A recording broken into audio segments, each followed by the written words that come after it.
Good morning and welcome to our weekly webinar for supporting people with DD. We thank you again for joining us. One of the things that we wanted to have an opportunity to do is really to check in with folks today and just see how things are going since we started up.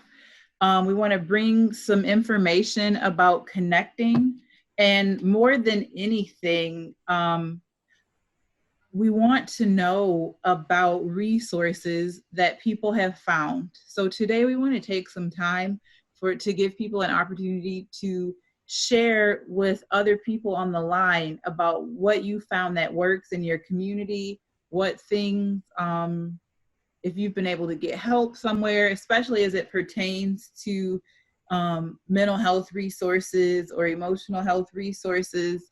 What we're going to try to do is start to kind of create a database from different places around the state that we can post online, so that people will be able to access supports in their communities that they may not know about. And so that's really our plan for today. The other thing is that there is advocacy going on right now on Capitol Hill for the next round of COVID funding to have some disability specific funding. So not discretionary funds, but funds that are really targeted towards disability services. And one of the things that will help with that advocacy is stories from people with IDD or family members of people with IDD that we can bring forward to help with the advocacy efforts. And so if you are willing to share your story with us today, we will be compiling it in a list of, we'll be compiling that information to send into Washington to help with the advocacy efforts, because the funding is a great need. Disability specific funding is a great need, especially, for people in our state where we're already seeing some cuts that are going to come down the line. And so I want to open it up, much like I did the very first week, and ask people how you're doing with the COVID-19 crisis. How are you feeling? Are you able to get the help that you need? If not, and you want to tell us what else it is that you need, we'll definitely try and point you in the right direction. Maybe not today, but we'll get some answers. And so I see some very seasoned people that I know have been working hard on some of this. And so I might ask a couple people to speak, but I also want to just leave it open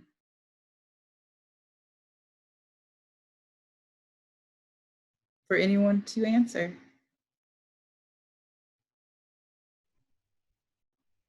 Todd Koopmans. Hi. Hi, you look like you have something you want to share. I live in a rural area, but I have the apartment's been helping me with food every other week, and my friend's been taking me to the grocery store when they can, because I've been sick. But everything's pretty good up here in my part of the state. It was better everywhere, but there's just not enough people to help or something. I don't know. That's what I wanted to say. Thank you, Todd. You're welcome. I'm glad you're able to get what you need so far. You haven't had a problem getting what you need. Only with the Walmart, they won't accept my British card to pay for food that you pick up food on. They want cash. When you go to order your groceries online, it doesn't have a spot for you to put in your bridge card number? Yeah, but when I go to pick it up, they want cash. They don't accept the food bridge card. When you're online, you pay for it. But out the Walmart I live by, they don't accept that. Just two different things working at the same time. So I shop mostly at Myers.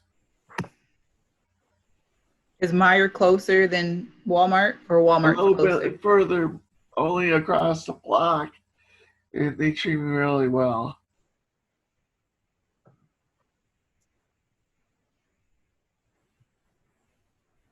Okay. Thanks, Todd. Jamie, did you have something?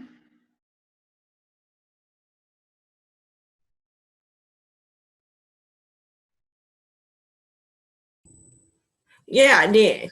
One thing, I had something for Todd. Todd, if they're allowing you to pay with your bridge card online and then you get to the store and they want cash, there may be an item that can't be paid for with EBT, like prepared food. If it's hot food, they won't take the EBT for that.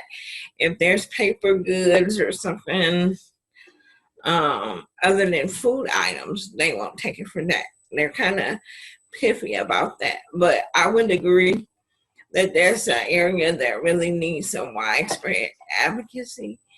And of course, we're doing a lot of work down in Detroit with that situation. So what we're finding is that it's the merchants. So if there are some other advocates from other places that would love to get together and have a meeting of the mind so that we can figure out the stopgap between the state allowing the merchants to take EBT online and the stores actually wanting to, that would be great. Because I'm thinking there's like maybe the service fee or something in there that can't be paid for with EBT. And okay. I think our grocery service is doing pretty good work, but we need to find a way to eliminate that service fee so that EBT can just pay for the food. That's the only thing that I can figure out in all my research, because Walmart will take the EBT. Now, at last I checked, I haven't tried it online. What would happen is when you get to the cart, you say pay at the store. And then when you get there to pick up your groceries, they're supposed to come out and collect your EBT. Now, unless that's changed, I don't know. And then there's such a wait for the grocery delivery service, even if you could buy your groceries.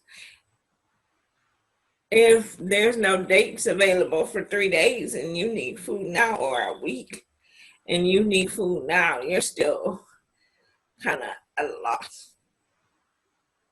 Mm-hmm.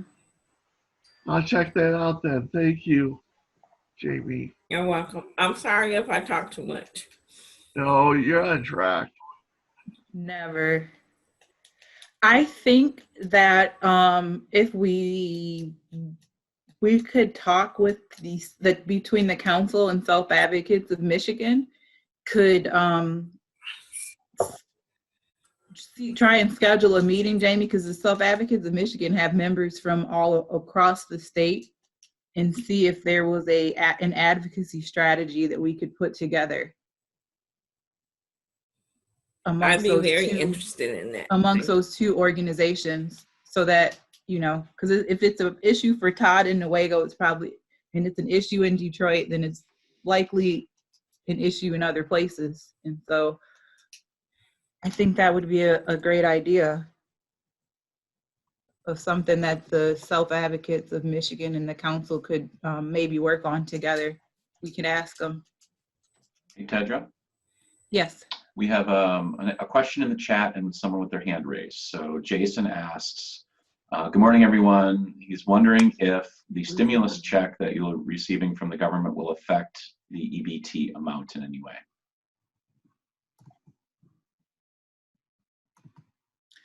Jason, it is not supposed to. The stimulus check is supposed to come to you and just be extra money that you can use. Great. And Sue has her hand up. Sue, go ahead and unmute and ask your question. Or I can unmute you if you need me to. I will go ahead and unmute you, Sue. Oh, okay. Yes, I'm sorry. I wanted to chime in here. I had someone from Centerline, Michigan that's in a wheelchair, had difficulty with purchasing food. And recently, Kroger will allow an online EBT purchase. So she's been doing that now.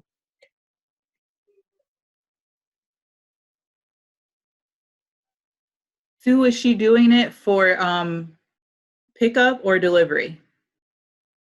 I'm not quite sure. I really don't know. I know they have pickup. I'm not sure how she's getting it there, but she lives in the low-income apartment complex. But her problem was she wasn't able to use her EBT, and then now she's able to a Kroger nearby. Maybe a neighbor is bringing it to her now.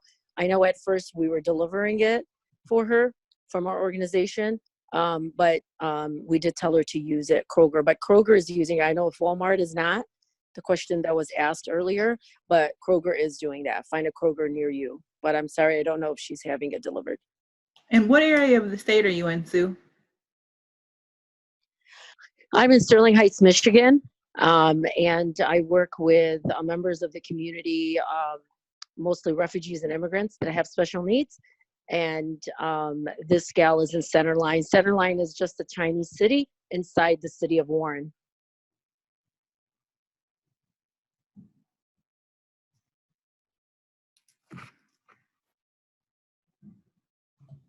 Oh, thank you, Sue.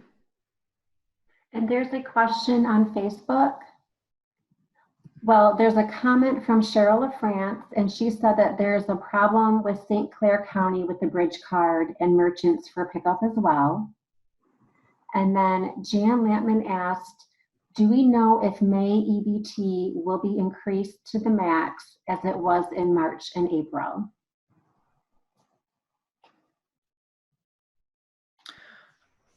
Last week, I heard, I'm sorry, as last I heard, they were waiting to find out, and they're expecting to find out any day whether there'll be that same increase. Thanks, Mary. Eileen Grant. Hi. So I just wanted to share down here, downriver at Beaumont Trenton, they had a friend who was trying to support her father who's a quadriplegic and getting into the hospital there. And he initially was turned away that no, she could not be in the hospital to be a support person for her father.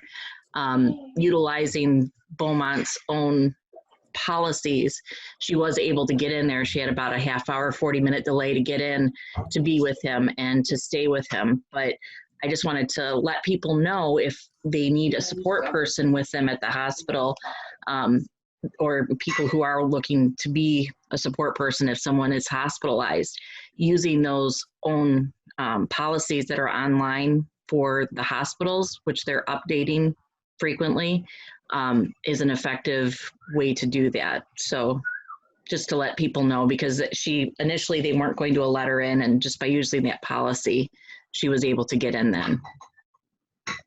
So I just wanted to share that. That's good to know. I think in one of our first, at our first meeting, someone from the Behavioral Health and Developmental Disabilities Administration shared the rules around that. Like, they can't tell you that you can't be there to support someone. Well, and that's the unfortunate thing is that, you know, the initial reaction at the desk is that they turn people away. And if people don't know that you have to go further and you have to push harder, you know, then someone is left without their support person. And that's a concerning thing. So I think that's, you know, just something for people to be aware of, and that you can find those policies right on the hospital websites. Because that's, I pulled it for her and got it, and I took it over to her at the, in the parking lot of the hospital. She took it in and got a hold of a hospital administrator so that she could get in. So, you know, it's knowing that you have to take that extra step. And I know that for parents, that's one of the big, or parents or caregivers or support people, that's one of the big concerns is just, you know, that the person with a disability who may need the extra support, not having their support person. So knowing that that should happen and how to make that happen, I just think it's really important. Thank you. And maybe the council or our network can work together and put some kind of document out, or, you know, or put a message out, do some social media messaging around that advocacy that might have to be done once you get to the hospital. I've experienced the same thing in the Lansing area. Yeah, I went with my brother, and they weren't for an appointment, and they weren't going to allow me in. So you have to be a strong voice, and, you know, kind of be prepared with your documentation ahead of time. And, you know, just as a follow-up, one thing too was that, so she was there for 2 days, and then they said even, you know, it's okay if you go home, it's all right. Because, I mean, she had nothing, you know, he was taken by ambulance for having a stroke. So she had nothing with her. They said that she could go home and that she would be able to return. And when she came back in, she was concerned, you know, that they wouldn't let her back in. But they did after, you know, the few hours she slept. And the reason I think that they let her back in is she came in and she said, I'm all approved. I've already been approved. I need to be in there. And she had a quicker access in then. So sometimes it's just being very adamant that, no, I know I have the right to be there and I'm going to be there. And then on Facebook, Jan Lampman indicated that the coalition that advocated for the non-discrimination executive order will be calling hospitals to put this in front of them, and that they're going to try to get some training into those triage areas regarding the person at the bedside.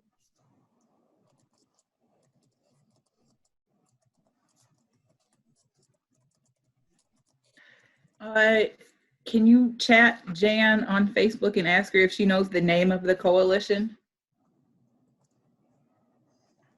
Yes. Thank you.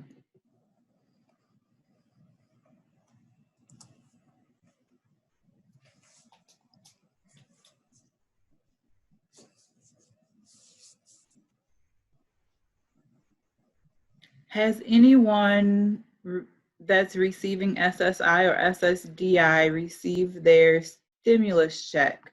Or do people have questions around the stimulus check? We do want to try and plan one of the webinars on the stimulus check. So it would be great to have questions that people want answers to about the check so that we can make sure that that presentation includes your question.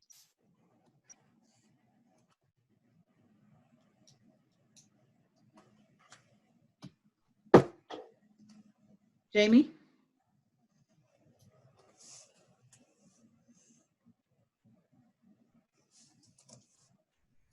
Sue has her hand up again. Sue, if you want to unmute, go ahead. Yes, I have. Yes, I want to ask this question, please. They actually talked to me yesterday. It's a blind couple that has a 3-year-old daughter.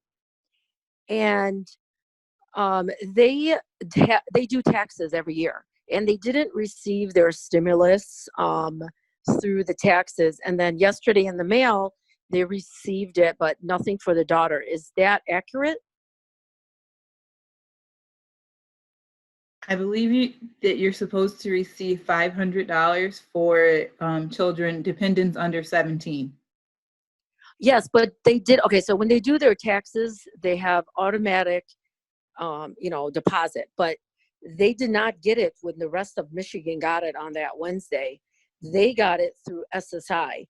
And so I didn't know how to answer that question because they only received $1,200 each because both of them are blind.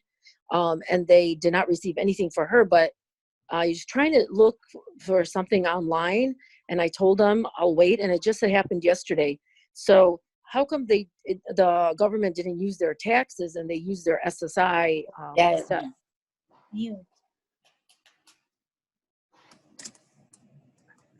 Sue, that is not a question that I can answer for you today, but I just took down your question, and we will definitely send it forward to, we're going to try and have a speaker from the Social Security Administration on. Perfect. That can hopefully answer questions that people have. This is Jamie here. Two things. One, if the couple filed a state-only tax return, then the money wouldn't have went through the IRS. Sometimes the folks in family income is SSI or SSDI, and they file taxes for rent credit or home heating credit, which allows Michigan they not required to file a federal tax return. That makes sense. That makes sense. In that case, it would have came in a different manner. Wait, Jamie, one thing before you go on, Jamie, you are breaking up. You might want to try calling in from your phone and turning off computer audio so we can make sure that we're hearing everything you say loud and clear. Okay. But you can, if you want to continue, and then maybe try calling in.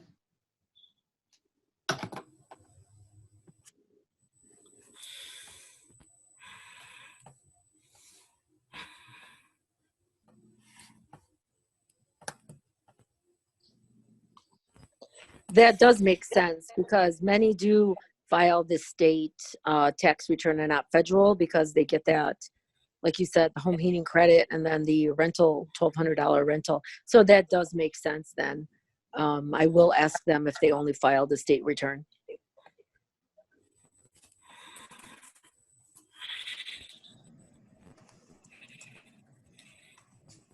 Jamie?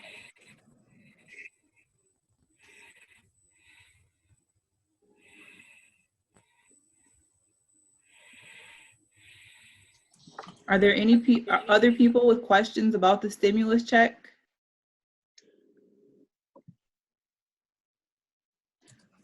Whoever's on with the number 236777, if you have a question, you're unmuted.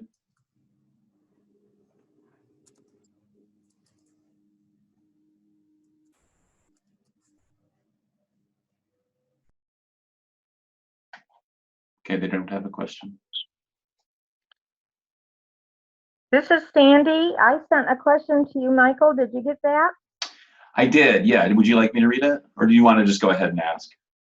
Okay, well, I was wondering, well, first of all, addressing the SSI and the dependents, there was also a time limit for people to put that information into the IRS.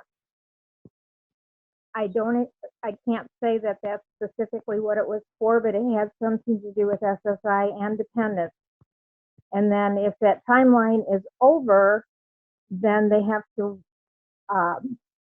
wait until tax time and like claim it on the taxes somehow. It seemed really confusing to me, especially for people on SSI, but nevertheless, there was something to do with that.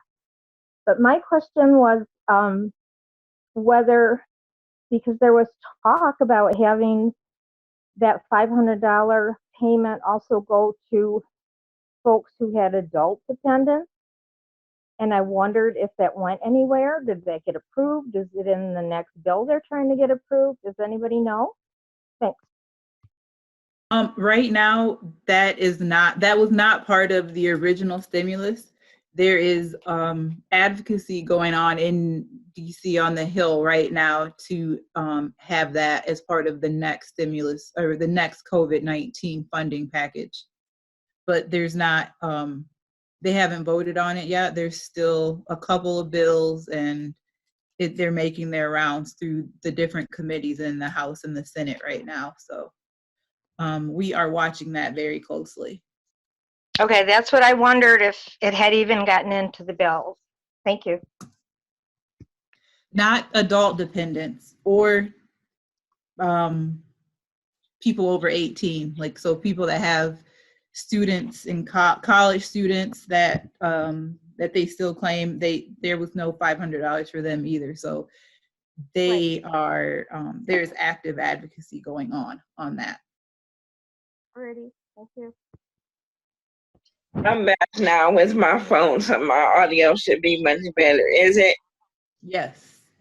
Okay. Perfect. Okay, great. So the person that was just speaking spoke to the issue that I was having.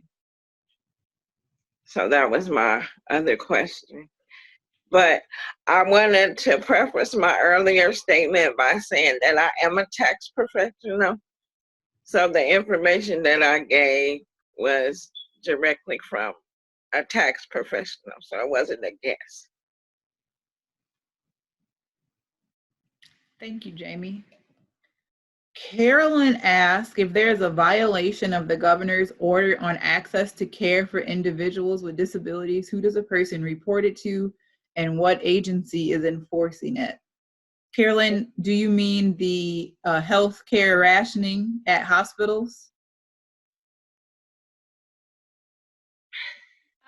Just not just healthcare rationing at hospitals, but overall access to services, a discriminatory practice denying that. Is the Because person the order's not just for hospital access, it's for access to medical care during this time, correct? Correct. Is the person a Medicaid beneficiary? Yes. So you would report it to MDHHS. Okay. Additionally, Jamie? oh, I was going to say, additionally, you can report it to the Civil Rights Department in your city and also the Michigan Civil Rights Department. Thanks, Jamie. You're welcome.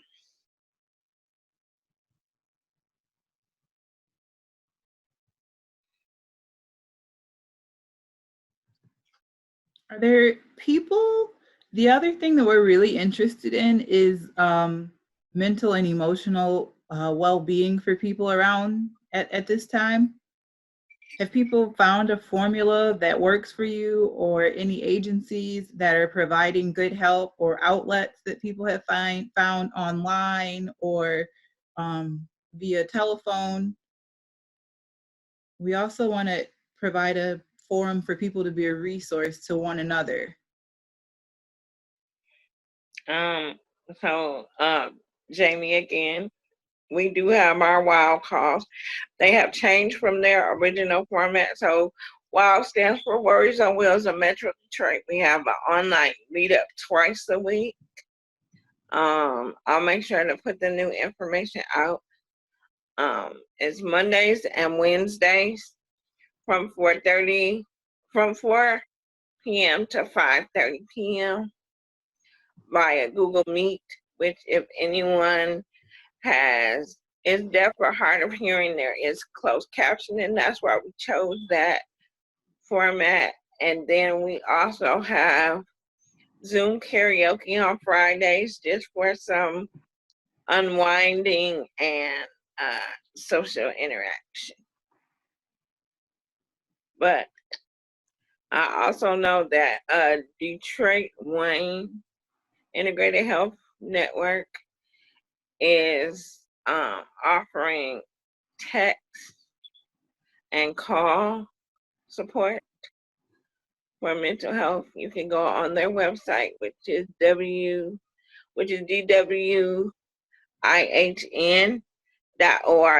They have a whole COVID page, and the resources for the telehealth is there.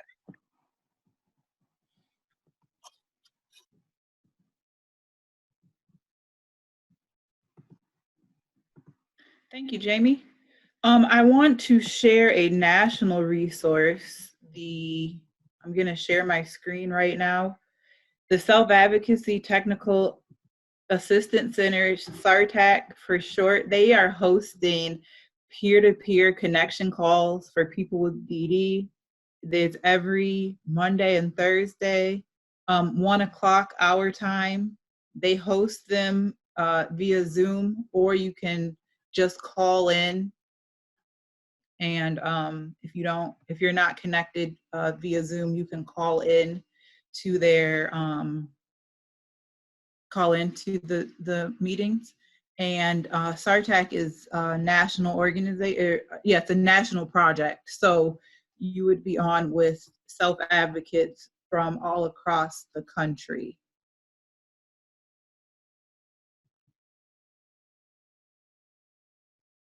And Grace shared that the Arts for All of Northern Michigan is working to provide free and accessible art and cultural resources, both virtually and via US mail.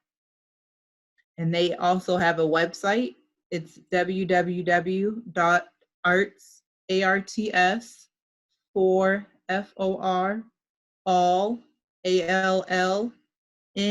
as in Nancy mi.org. artsforallnmi.org.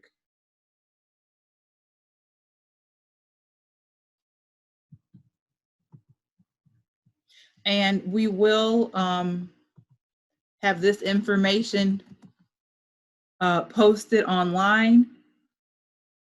Probably not on the council's website. We will probably have it posted on a partner website, as we've been having issues with getting information out quickly on our website. And so it appears that Eileen Grant, Eileen, do you want to talk a little bit about the resource that you just shared in the chat? Sure. So my husband is actually, I've been running a group just for local kids who usually bowl on Mondays, a social group. And he said, maybe what we can do is use something that a lot of people, younger and older, like to do, who have intellectual and developmental disabilities and who don't. So he started Land of Inclusion, and it's a realm on Minecraft, which I'm speaking in a foreign language to myself right now because I don't play, but this is what I'm told. And it's a realm on Minecraft, and he's just kind of monitoring to make sure, that everything's appropriate and that nobody's bullying anyone. And he's looking to expand it to other games, other online games too, and have it be as accessible to everyone as possible.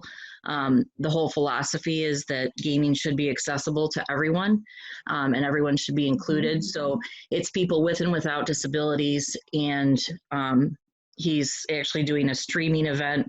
And again, I'm back to speaking a foreign language to me, but a streaming event on Twitch tomorrow night.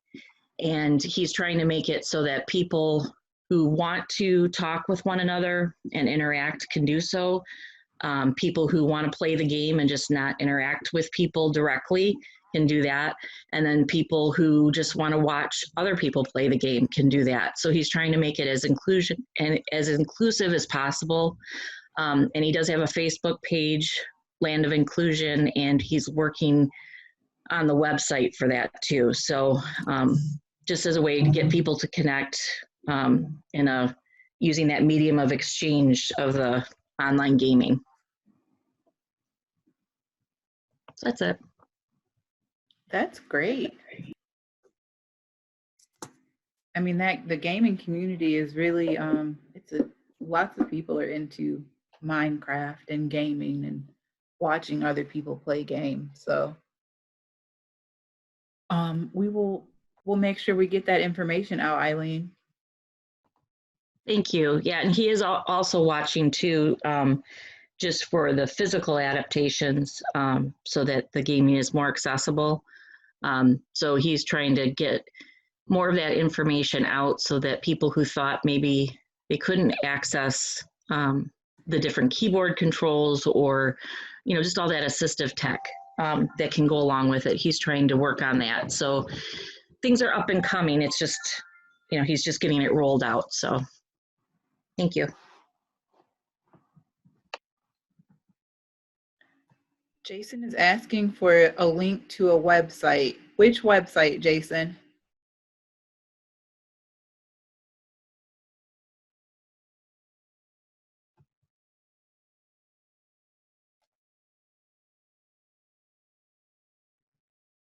Okay, while we're waiting for Jason.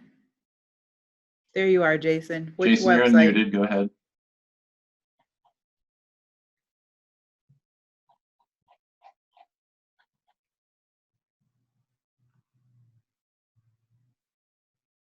You may need to unmute your phone, Jason.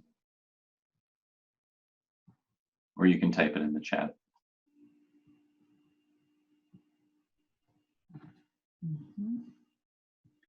Do we have any peer mentors on the line that want to share their experience in mentoring and how that's going for them, mentoring remotely?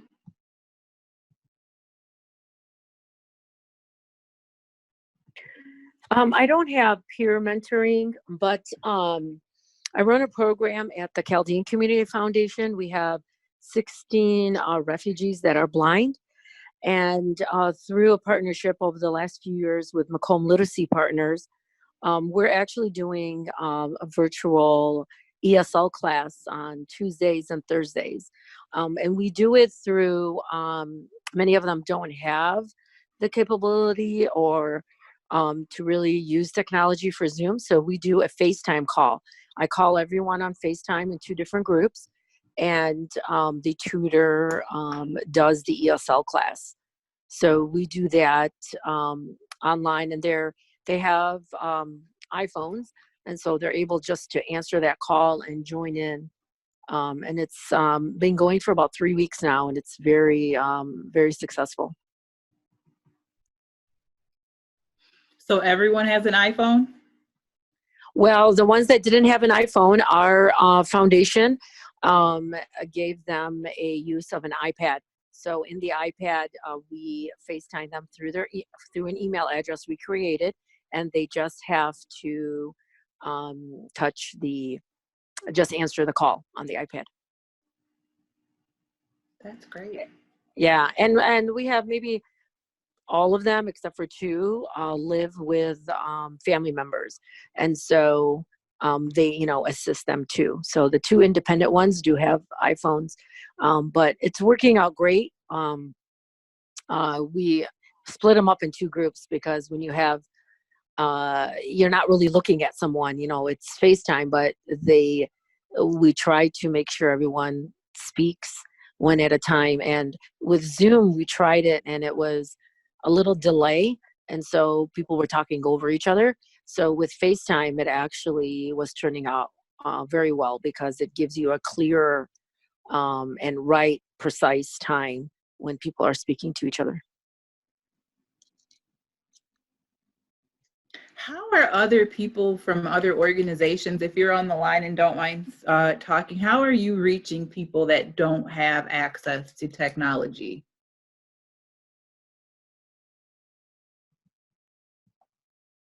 And while we're waiting for anybody that wants to share, Carolyn asks, how can people access telemedicine if they don't have the AT to do so via Medicaid? Well, Good morning. Hi, Robert. Sorry I'm late. Well, one of the things we done in my department at Detroit Way Integrated Health Network is within certain groups, we send out a text. We got a form when you sign up for text updates. A text goes out to the members of various activities and things that we want to get out there in mass. Did you hear me? Yes. All right. I'm gonna mute my phone. Thanks, Robert. Hi, Tedra, this is Jamie. So, two things. One, I just put out the information for the wellness meetup in the chat. And for Google Meet, there is a call-in number. So we have lots of folks with visual disabilities, like they're either blind or have visual difficulty. So many of them don't have smartphones. They join via phone. So it's really user friendly. Google Meet, if any group is looking for an easy to use platform for folks, Google Meet is a really user friendly platform. And if you use it on the 15, it's a lot more readily available than Zoom. Jamie, with how do you get the information to people? How did they learn about the call?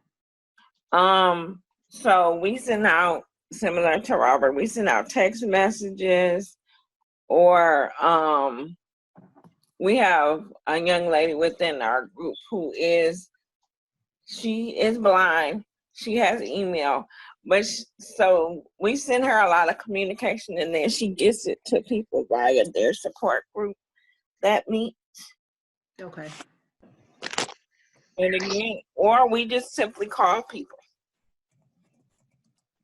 Okay. I wanted to add on there, besides me working in behavioral health at the Chaldean Community Foundation, I also sit in my local school district, the Warren Consolidated Schools, and we have over 58% in free reduced lunch. And many of the families now that are not working, we encourage them to apply for food stamps because they might qualify now. And if they're able to, I'm sorry, not food stamps, I meant to say free and reduced lunch, so they can get the lunches put on a card.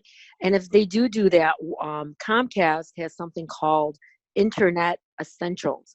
So if you have a child, a school-age child, well, the ones with disabilities up to age 26, that qualify for that. So it's only $10 a month. So we have a lot of families that we're assisting, and everything is done online application. And then they send the equipment to their house, and they actually can walk them through installing it. Many of our families live in an apartment complex, so it's easy. You just plug it into a wall, and it starts it up. But through our district, we're also purchasing 3,000 laptops, so we can be able to get them into the families, into these homes. So the laptop is not going to be worth it unless they have connections. So we're trying to work with families and get that $10. It's called Internet Essentials through Comcast. Great. Tedra? Thank you, Sue. And I think I think Internet Essentials is for anybody that gets Medicaid. I don't think you just have, it's not just for the students. And Jason is saying that AT&T has the same program, so maybe we should try and track down all of that and put it out to people. Tedra, Yes, I have several, well, not several, I have a few questions, and I'll take them in the order they were posted. So Sandra had posted in the text, or in the chat rather, are people aware of the Comcast Internet Essentials program? I think we just talked about that. She had also asked. Yeah, I have more to add though. Oh, okay, Sandra, go ahead if you want to ask your questions. Okay, well, no, just for that, because yes, it is, anyone who is on Medicaid is basically automatically qualified. But if you are low income, you can still apply. The other thing is, and that's the $10 a month, but the first 2 months, I think it's through the end of June, are free. Also, you can get a computer, that's a refurbished computer from them for $150. So it's really worth, if you can, that's the trouble. You can look online under Internet Essentials, but I do have, let's see, I've got a letter from them, and I have a phone number that can be called. If you'd like, Michael, I'll just type that in the chat. Yes, go ahead and make sure if you put in the chat that you put it to everyone so we can all see it. Thank you. Okay, thanks. Yep. I think those are some great resources that everyone gave. And so what we'll definitely do, I see other people are putting in the information for Internet Essentials. And so we'll make sure that that information gets out.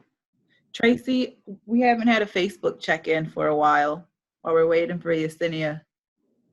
Any comments or questions on Facebook Live? Nope, not at this time, but I am also including the links that people are sharing in the chat box. I'm including those onto the Facebook page.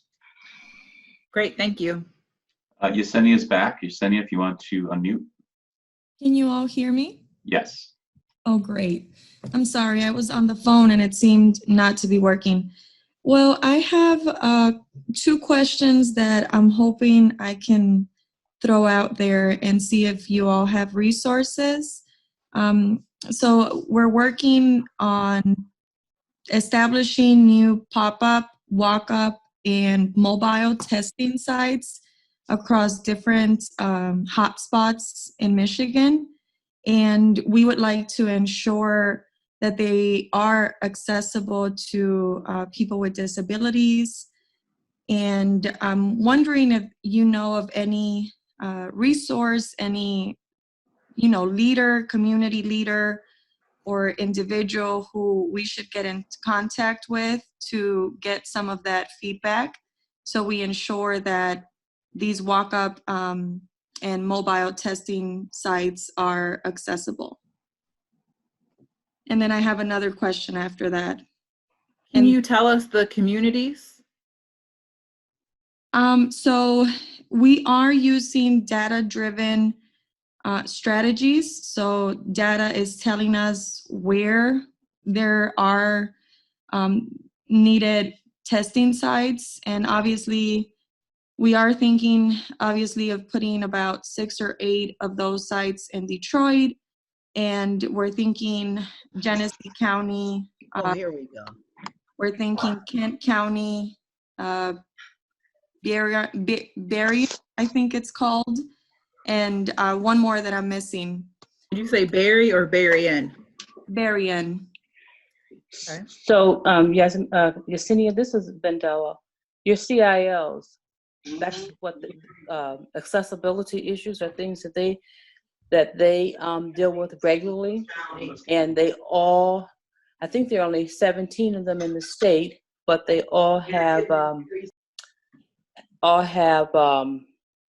access to various communities.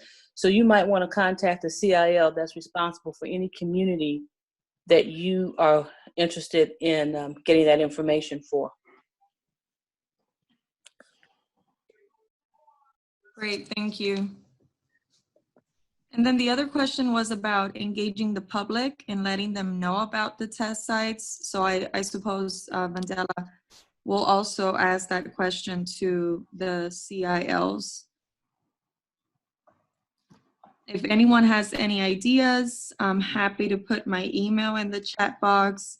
You can email me with your ideas about how to best communicate with people with disabilities about the test sites.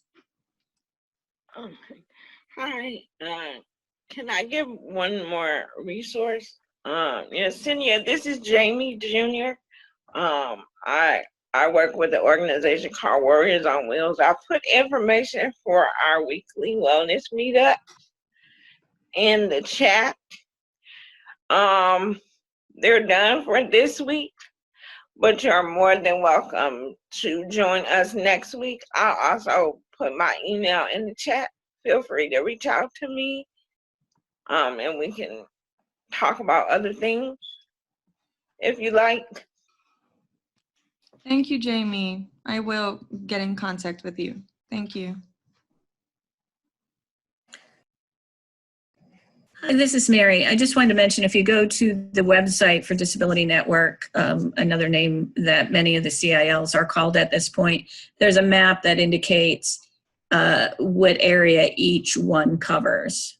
So you'd be able to make contacts and get the local information all on one website.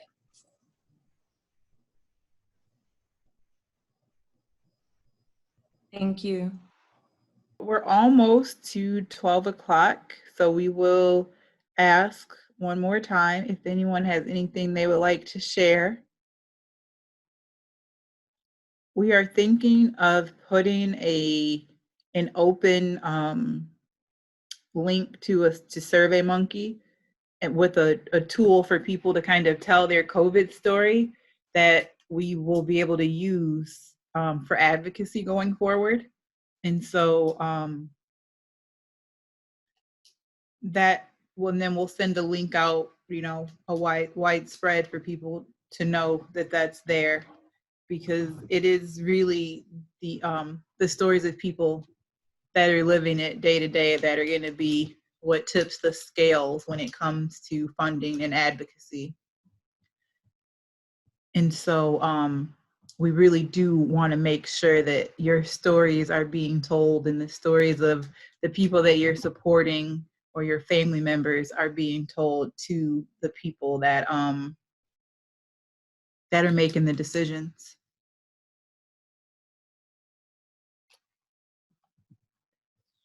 One more pass. Is there anything else? So next week's webinar will be on what they're calling the stable stimulus plus able. If people are familiar with the MyAble accounts, that are savings accounts for people with disabilities that you can open and it doesn't count against your assets. We have our state able account coordinator that will be with us next week to talk about how you can open those accounts and just the different parameters that are out there now with the COVID funding, and how the stimulus checks could help you when thinking about opening an account, if you're able to, if you don't need to use the money right away.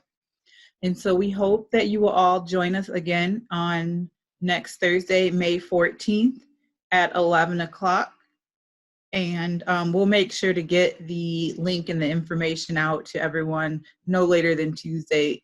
It won't be as late as it was this week.